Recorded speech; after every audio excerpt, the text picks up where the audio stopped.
Olá pessoal, nesse vídeo eu vou responder sobre uma conversa que eu tive com meu amigo João e de uma amiga que não pedia a permissão dela para dizer o seu nome.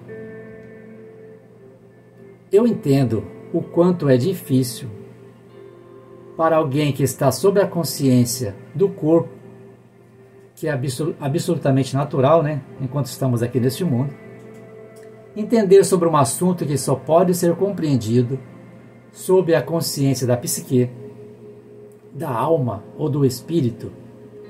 Veja que até para referir sobre esta consciência é difícil. Se não foi vivido e nem experimentado, resta o que para essas pessoas? A via da crença, que também não é bom, porque esse tipo de crença causa um efeito de negação que impede a possibilidade do desenvolvimento dessas pessoas. Na verdade, o melhor mesmo seria através dos questionamentos, como eu sempre digo.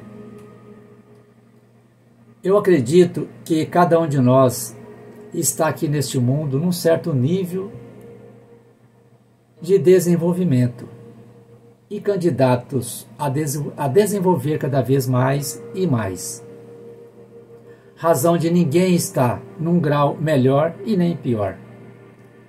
Conforme as palavras do mestre que diz, os últimos serão os primeiros e os primeiros serão os últimos, nos faz entender que o desenvolvimento de cada pessoa não está fundamentado somente nas conquistas externas, no merecimento ou em qualquer posição de honra e prestígio que podemos alcançar aqui neste mundo, mas nas conquistas internas, através da observação constante. Razão das suas palavras proferidas na prece ao Pai, que são: não oro para que os tires do mundo, mas para que os proteja do mal. Eles não são do mundo, como também eu não sou. Então, quanto eu dizer a vocês que nós não somos deste mundo, agora vocês já sabem de onde vem esta informação, Cada um de nós nascemos com uma tendência. E não tem nenhum mal nisso, porque todos os caminhos que trilhamos aqui neste mundo nos concede aprendizados. É claro que uns mais tranquilos, outros menos. Mas não são castigos, são escolhas. Comigo, olha, desde a infância era considerado um beato que queria entender de tudo no mundo onde ninguém sabia de nada. Aqui eu quero abrir um parêntese para comentar sobre as minhas procuras e os meus achados das minhas linhas espiritualistas. Eu buscava numa frase que eu via, num texto que lia. Aliás, eu aprendi a ler e escrever muito rápido. Foi como se estes conhecimentos já estivessem gravados nas minhas memórias, apenas foi reativado. Nesta época, o que tinha para ler era o Almanaque Pensamento, que era distribuído gratuitamente pelos comerciantes da cidade, e a revista Cruzeiro, que os meus tios compravam. Com mais idade, eu me lembro de alguns livros que despertou a minha atenção na casa do amigo João, o que eu me referi no início do vídeo. Eu acredito que eu tinha um pouco mais de 20 anos. Se eu estiver errado, João, me corrige nos comentários deste vídeo. Eu lembro que aqueles livros estavam ali empoeirados. Talvez ninguém mais deu importância a eles, mas para mim foram joias do conhecimento. Peguei emprestado e li todos eles em poucos dias. Era uma coleção de obras raras da editora Pensamento, do Yogi Ramacharaka. Continha ideias deste autor indiano, com as quais me identifiquei imediatamente. Daí em diante, abri o corpo, o peito, a força numa procura, em meio às armadilhas na mata escura. como diz o cantor Milton Nascimento, né? E iniciei a minha peregrinação em busca de um sentido para a vida. E olha que eu ralei, hein? Quem leu o meu livro Palavras de Operário e Uma Janela para a Vida, conheceu um pouco da minha história. Hoje eu começo a entender que há possibilidades, que todo o conhecimento já esteja mesmo dentro de nós, em nosso subconsciente. Agora, não dá para abrir a válvula e soltar tudo de uma vez. É um processo lento, como um conta-gotas, palavra por palavra, assimilando intuitivamente as ideias e mensagens adquiridas a tempo real, que possivelmente pertenceram a passados desconhecidos. Talvez Freud e Jung tivessem razão ao dizer sobre a importância da interpretação dos sonhos para acessarmos aspectos inconscientes da nossa psique, ou da alma, né? A interpretação dos sonhos lembra quanto a psicanálise foi bem transmitida pelo tempo e ainda até hoje, né? Agora, a meu ver, a maior parte ainda está por vir. E eu dei toda essa volta para chegar aqui.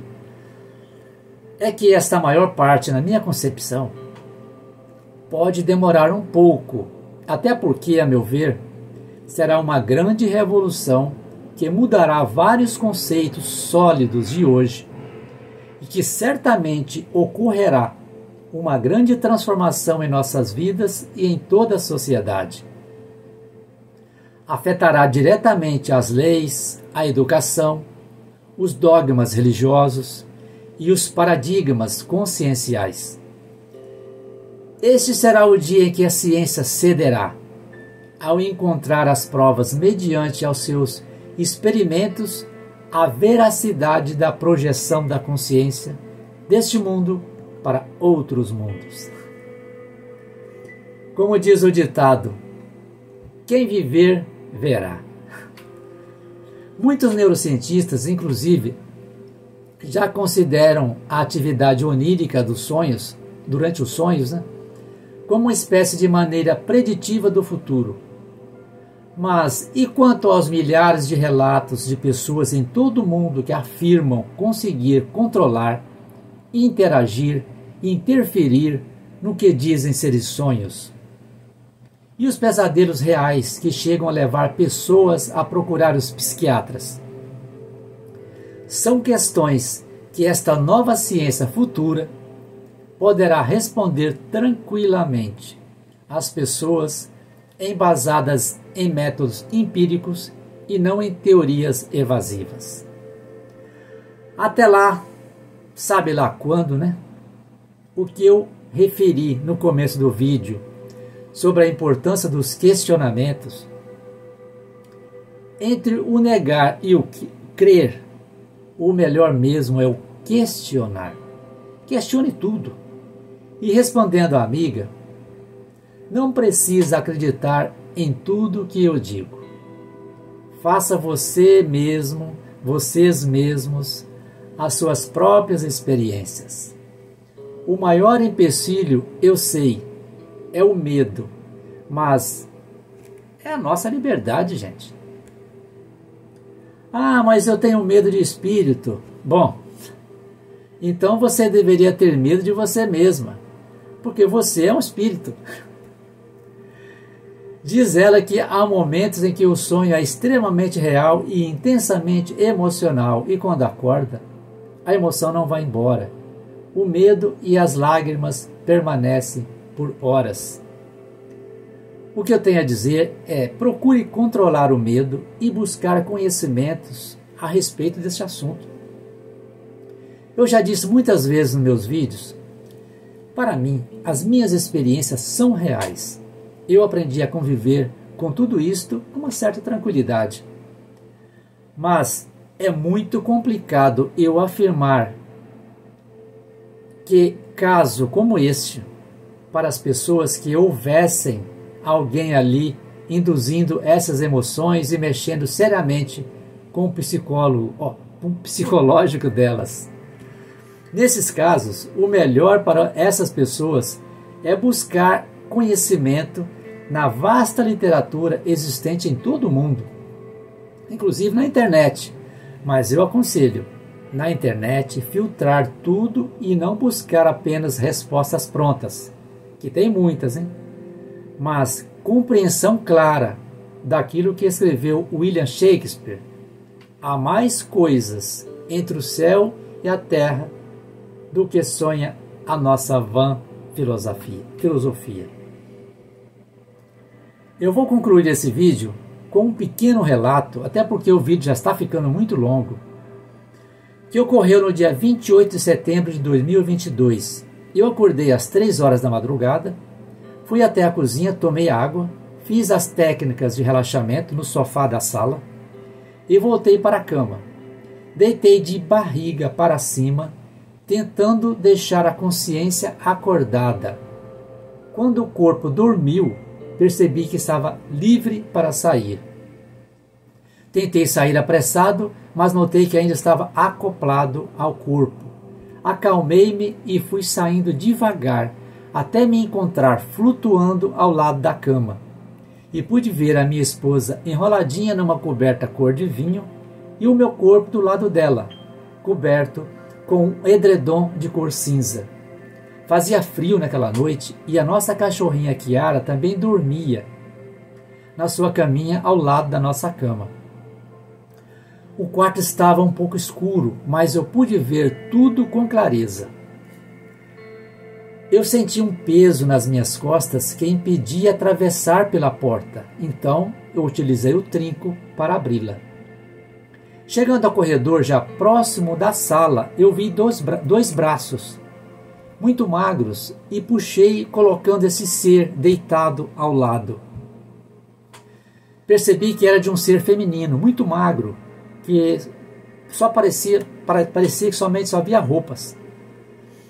Eu notei que ela estava precisando de ajuda e estendi as minhas mãos e comecei a fazer uma prece, que não teve efeito imediato, até que do outro lado de onde eu estava apareceu como se fosse uma caixa acústica, e dali saiu vozes como as de um robô que disse: "Eu apliquei uma agulha nela." E ela se foi. Provavelmente foi transferida para um outro local para um tratamento mais específico.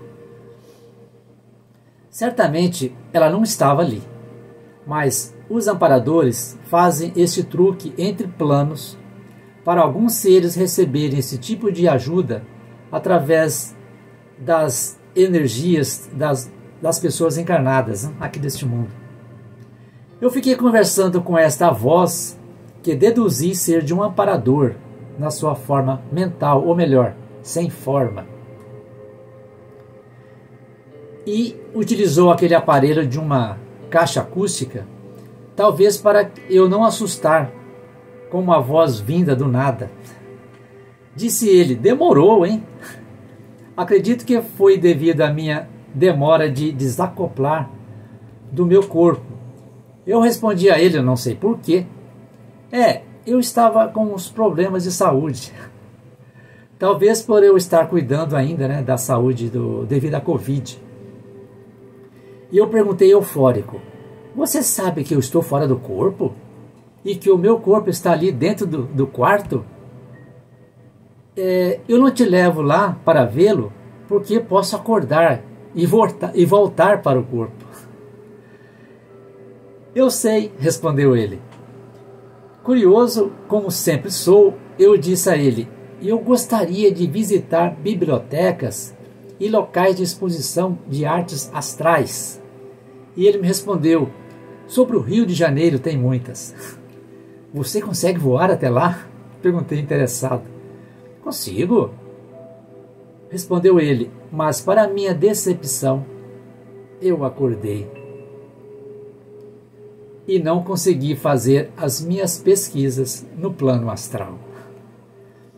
O interessante que eu achei dessa experiência é que ela mostra que o que desejamos aqui no corpo é o que vamos desejar fora dele. Seja numa viagem provisória e provavelmente também naquela viagem definitiva. Portanto, gente, vamos desejar coisas boas, porque certamente faz com que elas aconteçam. Ok? Então, muito obrigado a todos vocês e até o próximo vídeo.